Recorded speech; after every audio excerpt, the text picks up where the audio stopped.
Hey YouTube, we got here is the new Milwaukee fuel 1/4" drive high-speed ratchet. Part number is 25660-20. It's spinning at 450 RPM versus 250 of the original one. So you can see it's a lot faster. And we're going to take these two bolts off. Back them out.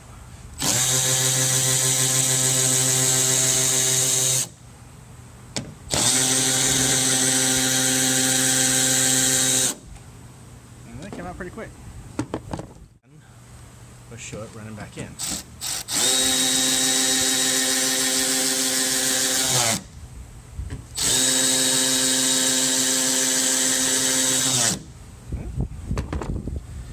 That's the new ratchet. This is the original non-fuel ratchet versus the new high-speed fuel ratchet.